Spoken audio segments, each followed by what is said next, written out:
માટે મહાપુરુષોએ કીધું છે કે માન બાપ જેવા બાપુ ભગવાન આ દુનિયામાં ક્યાંય છે નહીં.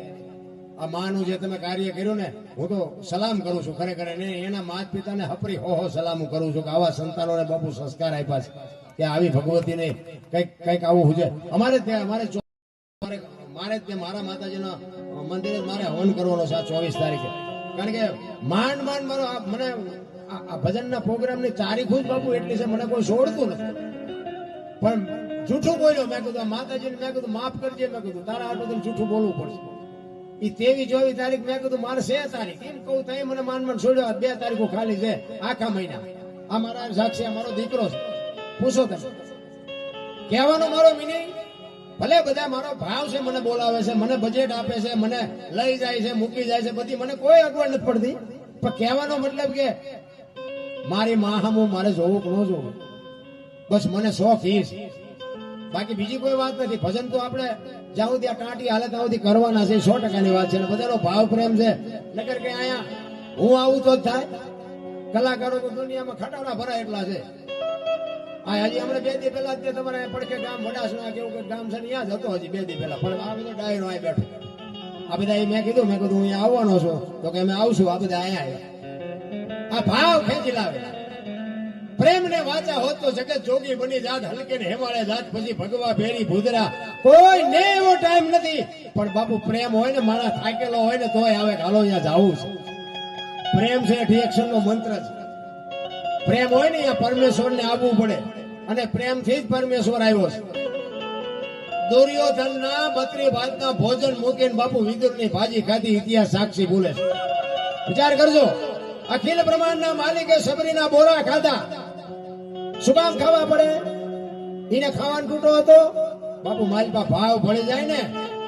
તમે એક માતાજીનો તાવો કર્યો હોય ને, તાવો એની હુંવારી ખાજો અને ઘરે તમે બનાવીને ખાજો. મેં એ હુંવારી જોઈ ને, એ હુંવારી પૂરી કે હુંવારી જે કહેતા હોય, તમે માતાજીના તાવાની હુંવારી ખાજો અને આ હુંવારી ખાજો. તમારા ઘરે શેરો બનાવીને ખાજો અને ઘરે સત્યનારાયણની કથા કરીને શેરો બનાવીને ખાજો. તમને તરત ખબર પડી જાય કે પ્રસાદ કોને કહેવાય. ભોજનમાં ભક્તિ ભળી જાય એટલે પ્રસાદ થઈ જાય. ઘરમાં ભક્તિ ભળી જાય એટલે મંદિર થઈ જાય. પ્રવાસમાં ભક્તિ ભળી જાય ને એટલે યાત્રા થઈ જાય. અને માણામાં જો ભક્તિ ભળી જાય ને તો સંત થઈ જાય. ભક્તિ ભળતી નથી. પ્રોગ્રામમાં આવે સવારે કે ભારે મજા આવી, ભારે મજા આવી, પણ યાદ કર્યું કઈ તો યાદ કઈ ન રહ્યું. ઈ ડખો છે.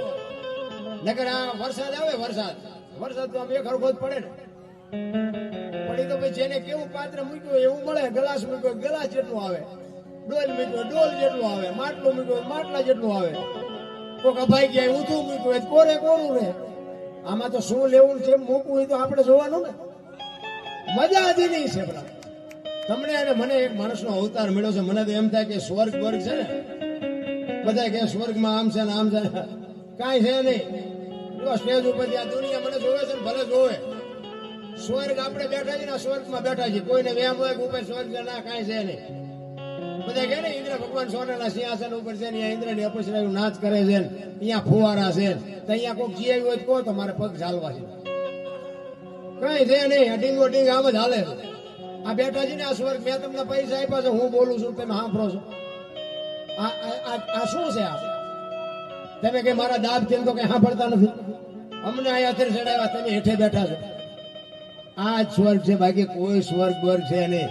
મા બાપના ચરણમાં સ્વર્ગ છે, અને હરિભજનમાં કે આવી માના સાનિધ્યમાં. બાકી સ્વર્ગ વર્ગ ગોતતા નહીં છે.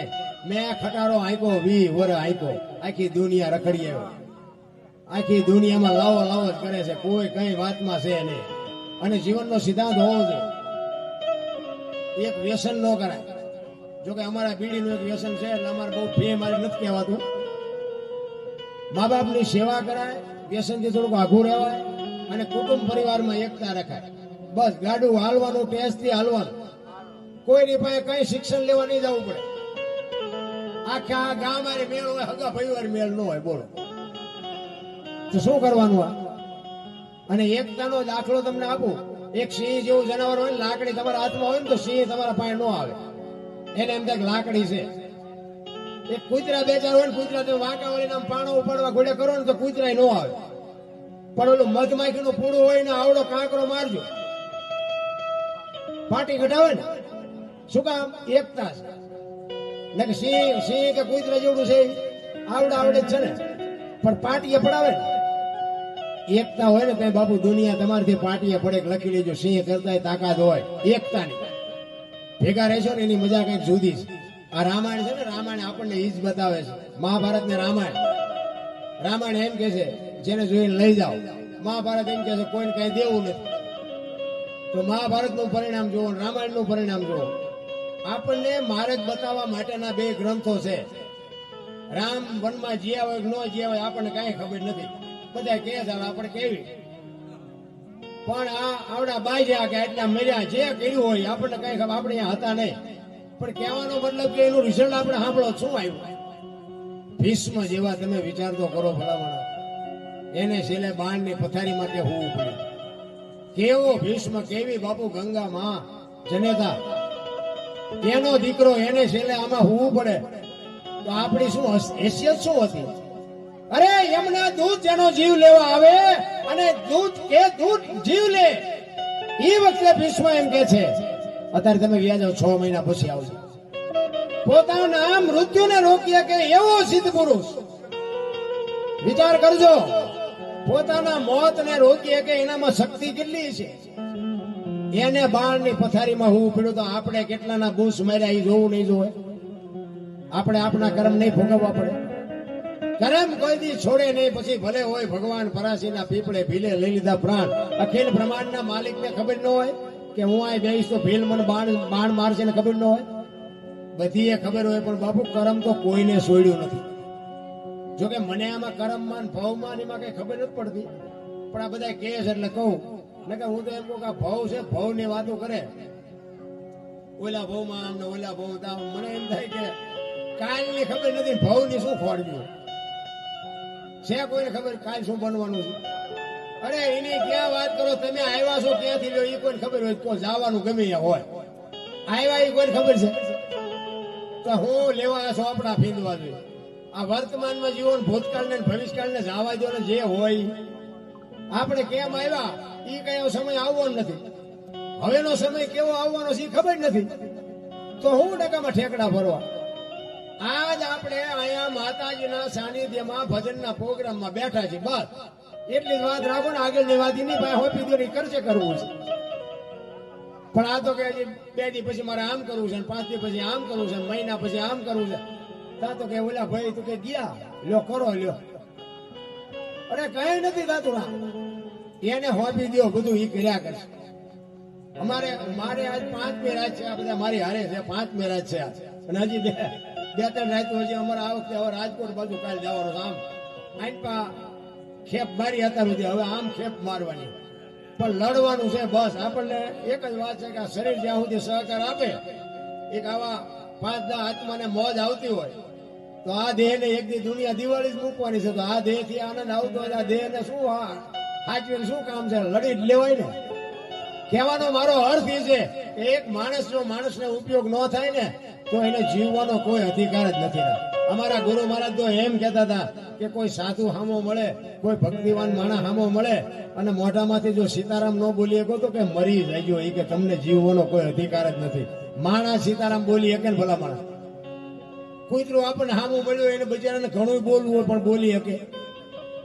તો તમને બોલતા આવડે છે તો તમે બોલતા નથી.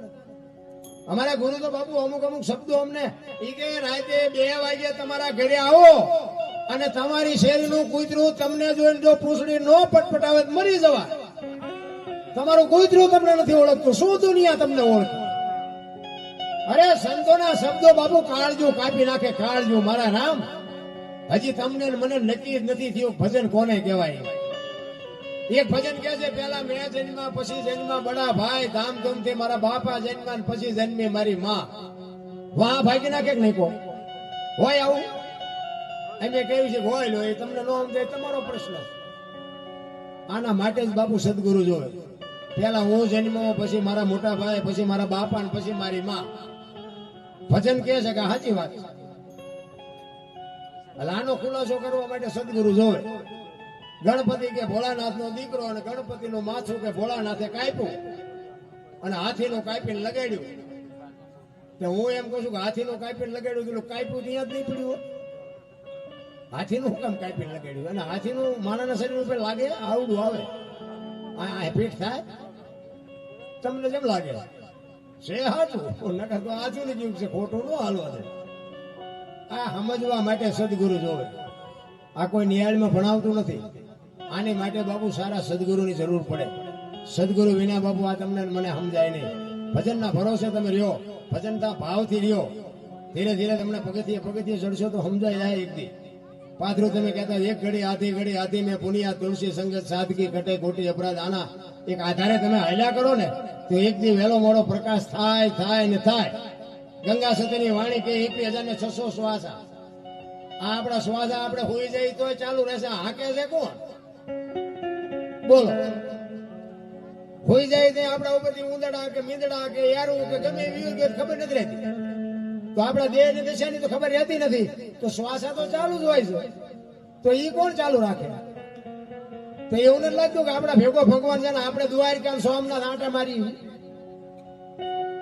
21,600 શ્વાસા ગંગા સતી કે છે. 1 મિનિટના 15, 1 કલાકના 900, 12 કલાકના 10,800 અને 24 કલાકના 21,600 થાય. જેને ગણવો એને ગણી જોવાની સૂચ. આ ગંગા સતીનો પરફેક્ટ હિસાબ. નાભીથી ઉઠે છે, નભમાંથી આવે.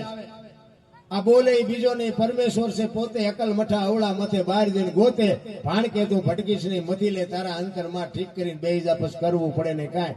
પોતાની અંદર જઈને બાપુ ફાંફા બહાર મારે છે. એટલે ઘણા એમ કે આવું કઈ હોય જ નહીં, આવું કઈ પણ નો જ હોય ને. તમે રખડો છો સરના, ખોટા સરનામાં રખડો છો એટલે તમને કોઈ દી જિંદગીમાં નો મેળ પડે. આ સિટીમાં તમે જાઓ ને, આ વધારે પડતા ભણ્યા હોય ને એ તો અમને એમ કે એકચ્યુઅલી આવું કઈ હોય જ નહીં, સાલા ખોટા ઉજાગરા કરે. હવે એકચ્યુઅલી ના દીકરાઓ જીવ છે ને શિવમાંથી જુદો પડેલો ટુકડો છે. જીવ શિવ એક ક્યારે થાય? ભજનથી થાય. પૈસાથી, બુદ્ધિથી, વિજ્ઞાનથી ન થાય. અને ઈવડાઈ છે ને પૈસા જ્યાં છે ને ત્યાં રોગે એટલા છે. તમારે જોવું જોઈ લેવો. આપણા ગામમાં બાપુ પૈસાદાર માણસ હોય ને બાપુ કઈક ને કઈક તકલીફ હોય શરીરની. લખી લેજો. વધુ પડતા પૈસા હોય 8 દી બીપી મપાવતા. અને ડાક્ટર એક જ વાત કરે, દાળ ભાત સિવાય કાંઈ ખાધું મર્યો. હવે શું કરવા પૈસા ને? અને આ તમે જુઓ, માગણ ઝૂંપડામાં રહેતા હોય, આખી દુનિયામાંથી બાપુ રોટલા માગીને લાવે, ગટરોમાંથી પાણી પીવે. કોઈ દી રોગ થયો નો થાય. ઓલો ત્રાજવું લઈને બેઠો છે ને, બધાની ખબર છે. ભલામણ તમારી ને મારી બધાની એને ખબર છે. એને બાપુ નો ટીકડી નો લેવી પડે.